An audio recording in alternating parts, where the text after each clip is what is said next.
శ్రీ గురుభ్యో నమః. ఓం శ్రీ పరమాత్మనే నమః. భగవద్గీత 18వ అధ్యాయము మోక్ష సన్యాస యోగము. మోక్షము అనగానేమి అంటే జనన మరణ రూప సంసార బంధముల నుండి శాశ్వతముగా విముక్తిని పొంది పరమానంద స్వరూపుడైన పరమాత్మను చేరుటయే మోక్షము. పూర్వోక్తములైన అన్ని అధ్యాయముల సారరూపముగా మోక్ష మార్గములైన సాంఖ్యయోగమును సన్యాసమనియు కర్మయోగమును త్యాగమనియు తెలిపి భగవానుడు ఈ అధ్యాయమునందు వాటిని సాంగోపాంగముగా వర్ణించుచున్నాడు. కావున అట్లే సాక్షాత్తు మోక్షస్వరూపుడైన పరమేశ్వరుని యందే కర్మలనన్నింటినీ సన్యసింపుమని అనగా త్యాగమునర్పుమని తెలుపుచు భగవానుడు తన ఉపదేశమును ముగించుచున్నాడు. అందువలననే ఈ అధ్యాయమునకు మోక్ష సన్యాసయోగము అని పేరు ఏర్పడినది. అయితే ద్వితీయాధ్యాయమునందలి 11వ శ్లోకము నుండి గీతోపదేశము ప్రారంభమైనది. అక్కడి నుండి ప్రారంభించి 30వ శ్లోకము వరకు భగవంతుడు జ్ఞానయోగమును గూర్చి ఉపదేశించెను. ప్రసంగవశమున క్షత్రియ ధర్మమును అనుసరించి యుద్ధము చేయుట అర్జునుని కర్తవ్యమని ప్రతిపాదించుచు 39వ శ్లోకము నుండి అధ్యాయ సమాప్తము వరకును భగవానుడు కర్మయోగమును గూర్చి ఉపదేశించెను. అనంతరము 3వ అధ్యాయము నుండి 17వ అధ్యాయం వరకు ఒకచోట జ్ఞానయోగ దృష్టితోడను మరి ఒక చోట కర్మయోగ దృష్టితోడను పరమాత్మ ప్రాప్తికై పెక్కు సాధన మార్గములను పేర్కొనెను.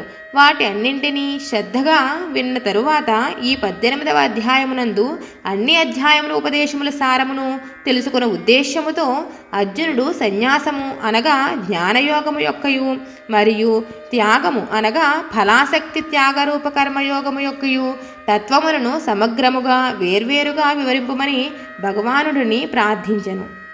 ఓం శ్రీ పరమాత్మనే నమః. అథాష్టాదశోऽధ్యాయః మోక్షసన్యాసయోగः. అర్జున ఉవాచ సన్యాసస్య మహాబాహో తత్వమిచ్ఛామి వేదితుం త్యాగస్య చ హృషీకేశ పృథక్ కేశినిషూదన. సన్యాసస్య మహాబాహో తత్వమిచ్ఛామి వేదితుం త్యాగస్య చ హృషీకేశ పృథక్ కేశినిషూదన. శ్రీభగవాన్ ఉవాచ కామ్యానాం కర్మణాం న్యాసం సన్యాసం కవయో విదుః సర్వకర్మఫలత్యాగం ప్రాహుస్త్యాగం విచక్షణాః. కామ్యానాం కర్మణాం న్యాసం సన్యాసం కవయో విదుః సర్వకర్మఫలత్యాగం ప్రాహుస్త్యాగం విచక్షణాః. త్యాజ్యం దోషవదిత్యేకే కర్మ ప్రాహుర్మనీషిణః. యజ్ఞదానతపః కర్మ న త్యాజ్యమితి చాపరే. త్యాజ్యం దోషవదిత్యేకే కర్మ ప్రాహుర్మనీషిణః. యజ్ఞదానతపః కర్మ న త్యాజ్యమితి చాపరే. నిశ్చయం శృణు మే తత్ర త్యాగే భరతసత్తమా. త్యాగో హి పురుషవ్యాఘ్ర త్రివిధః సంప్రకీర్తితః. నిశ్చయం శృణు మే తత్ర త్యాగే భరతసత్తమా. త్యాగో హి పురుషవ్యాఘ్ర త్రివిధః సంప్రకీర్తితః. యజ్ఞదానతపః కర్మ న త్యాజ్యం కార్యమేవ తత్. యజ్ఞోదానం తపశ్చైవ పావనాని మనీషిణాం. యజ్ఞదానతపః కర్మ న త్యాజ్యం కార్యమేవ తత్. యజ్ఞోదానం తపశ్చైవ పావనాని మనీషిణాం. ఏతాన్యపి తు కర్మాణి సంగం త్యక్త్వా ఫలాని చ కర్తవ్యానీతి మే పార్థ నిశ్చితం మతముత్తమం. ఏతాన్యపి తు కర్మాణి సంగం త్యక్త్వా ఫలాని చ కర్తవ్యానీతి మే పార్థ నిశ్చితం మతముత్తమం. నియతస్య తు సన్యాసః కర్మణో నోపపద్యతే. మోహాత్ తస్య పరిత్యాగః తామసః పరికీర్తితః. नियतस्य तु सन्न्यासः कर्मणो नोपपद्यते मोहात् तस्य परित्यागः तामसः परिकीर्तितः दुःखमित्येव यत्कर्म कायक्लेशभयात् त्यजेत् स कृत्वा राजसं त्यागं नैव त्यागफलं लभेत् दुःखमित्येव यत्कर्म कायक्लेशभयात् त्यजेत् स कृत्वा राजसं त्यागं नैव त्यागफलं लभेत् कार्यमित्येव यत्कर्म नियतं क्रियतेऽर्जुन संगं त्यक्त्वा फलं चैव सत्यागः सात्विको मतः कार्यमित्येव यत्कर्म नियतं क्रियतेऽर्जुन संगं त्यक्त्वा फलं चैव सत्यागः सात्विको मतः न द्वेष्य कुशलं कर्म कुशलेनानुषज्यते त्यागी सत्त्वसमाविष्टो मेधावी छिन्न संशयः न द्वेष्य कुशलं कर्म कुशलेनानुषज्यते त्यागी सत्त्वसमाविष्टो मेधावी छिन्न संशयः न हि देहभृता शक्यं त्यक्तुं कर्माण्यशेषतः यस्तु कर्मफलत्यागी स त्यागीत्यभिधीयते न हि देहभृता शक्यं त्यक्तुं कर्माण्यशेषतः यस्तु कर्मफलत्यागी स त्यागीत्यभिधीयते अनिष्टमिष्टं मिश्रं च त्रिविधं कर्मणः फलं भवत्यत्यागिनां प्रेत्य न तु सन्न्यासिनां क्वचित् अनिष्टमिष्टं मिश्रं च त्रिविधं कर्मणः फलं भवत्यत्यागिनां प्रेत्य न तु सन्न्यासिनां क्वचित् पञ्चैतानि महाबाहो कारणानि निबोध मे सांख्ये कृतां ते प्रोक्तानि सिद्धये सर्वकर्मणां पञ्चैतानि महाबाहो कारणानि निबोध मे सांख्ये कृतां ते प्रोक्तानि सिद्धये सर्वकर्मणाम् अधिष्ठानं तथा कर्ता करणं च पृथग्विधं विविधाश्च पृथक् चेष्टा दैवं चैवात्र पञ्चमम् अधिष्ठानं तथा कर्ता करणं च पृथग्विधं विविधाश्च पृथक् चेष्टा दैवं चैवात्र पञ्चमम् शरीरवाङ्मनोभिर्यत् कर्म प्रारभते नरः न्यायं वा विपरीतं वा पञ्चैते तस्य हेतवः शरीरवाङ्मनोभिर्यत् कर्म प्रारभते नरः न्यायं वा विपरीतं वा पञ्चैते तस्य हेतवः तत्रैवं सति कर्तारम् आत्मानं केवलं तु यः पश्यत्यकृतबुद्धित्वात् न स पश्यति दुर्मतिः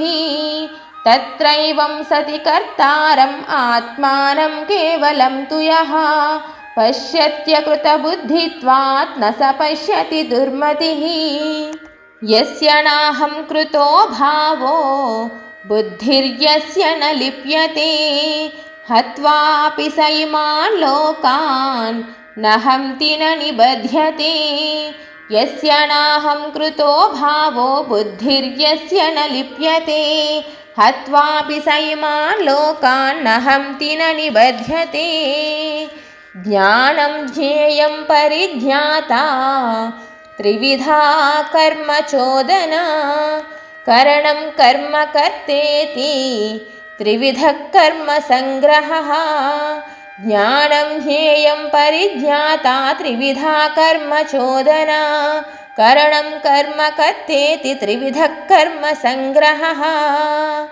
ज्ञानं कर्म च कर्ता च त्रिधैव गुणभेदतः प्रोच्यते गुणसंख्याने यथा वच्छृणुतान्यपि ज्ञानं कर्म च कर्ता च त्रिधैव गुणभेदतः प्रोच्यते गुणसङ्ख्याने यथावत् शृणुतान्यपि सर्वभूतेषु येनैकं भावमव्ययमीक्षते अविभक्तं विभक्तेषु तज्ज्ञानं विद्धि सात्विकम् सर्वभूतेषु येनैकं भावमव्ययमीक्षते अविभक्तं विभक्तेषु तज्ज्ञानं विद्धि सात्विकम् पृथक्त्वेन तु यज्ज्ञानं नानाभावान् पृथग्विधान् वेत्ति सर्वेषु भूतेषु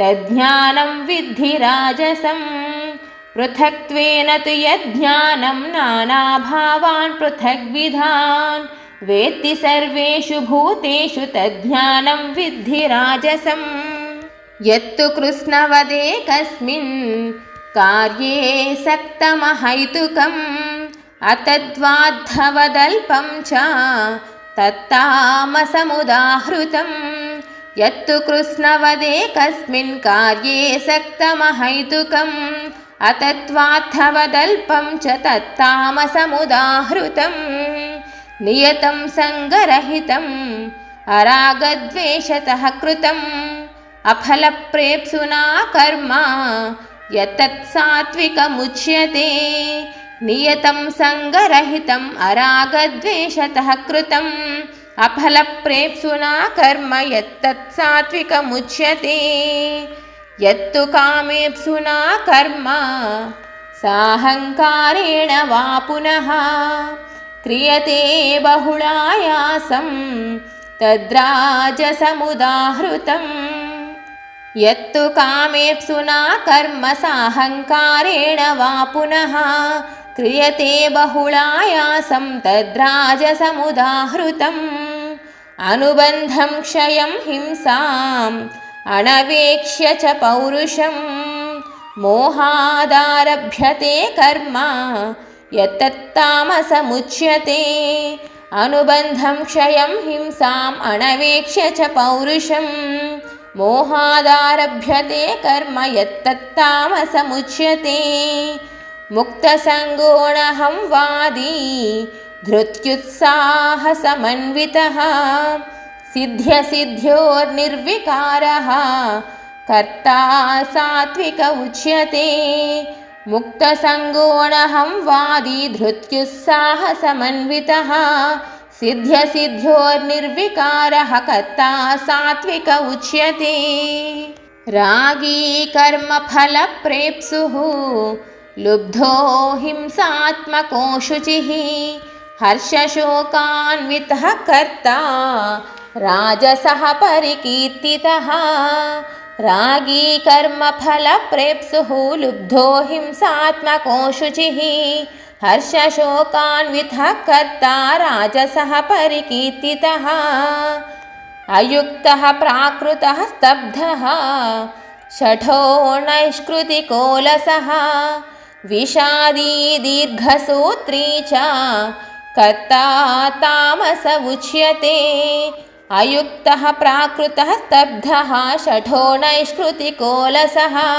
विषादी दीर्घसूत्री च कर्ता तामस उच्यते बुद्धेर्भेदं धृतेश्चैव गुणतस्त्रिविधं शृणु प्रोच्यमानमशेषेण पृथक्त्वेन धनञ्जय बुद्धेर्भेदं धृतेश्चैव गुणतस्त्रिविधं शृणु प्रोच्यमानमशेषेण पृथक्त्वेन धनञ्जय प्रवृत्तिं च निवृत्तिं च कार्याकार्ये भयाभये बन्धं मोक्षं च या वेत्ति बुद्धि सा पार्थ सात्विकी प्रवृत्तिं च निवृत्तिं च कार्याकार्ये भयाभये बन्धं मोक्षं च या वेत्ति बुद्धि सा पार्थ सात्विकी यया धर्ममधर्मं च कार्यं चाकार्यमेव च अयथावत् प्रजानाति बुद्धि सा पार्थ राजसी यया धर्ममधर्मं च कार्यं चाकार्यमेव च अयथावत् प्रजानाति बुद्धिः सा पार्थ राजसी अधर्मं धर्ममिति या मन्यते तमसावृता सर्वार्थान् विपरीतांश्च बुद्धिः सा पार्थ तामसी अधर्मं धर्ममिति या मन्यते तमसावृता सर्वार्थान् विपरीतांश्च बुद्धिः सा पार्थ तामसी धृत्या यया धारयते मनः प्राणेन्द्रियक्रियाः योगेनाव्यभिचारिण्या धृतिः सा पार्थ सात्विकी धृत्या यया धारयते मनः प्राणेन्द्रियक्रियाः योगेनाव्यभिचारिण्या धृतिः सा पार्थ सात्विकी यया तु धर्मकामार्थान्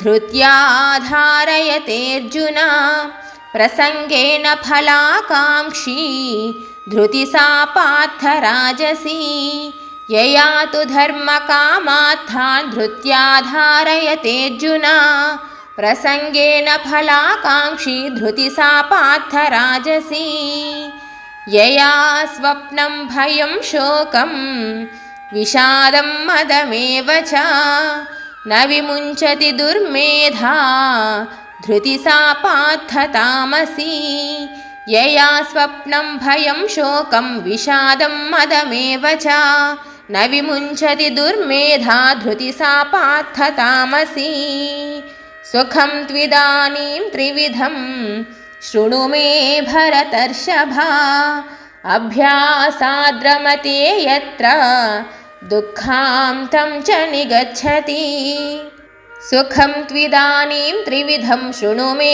भरतर्षभा अभ्यासाद्रमते यत्र दुःखान्तं च निगच्छति यत्तदग्रे विषमिव परिणामे मृतोपमं तत्सुखं सात्विकं प्रोक्तम् आत्मबुद्धिप्रसादजं यत्तदग्रे विषमिव परिणामे मृतोपमं तत्सुखं सात्विकं प्रोक्तम् आत्मबुद्धिप्रसादजं विषयेन्द्रियसंयोगात् यत्तदग्रे मृतोपमं परिणामे विषमिव तत्सुखं राजसंस्मृतं विषयेन्द्रियसंयोगात् यत्तदग्रे मृतोपमं परिणामे विषमिव तत्सुखं राजसंस्मृतं यदग्रे चानुबन्धे च सुखं मोहनमात्मनः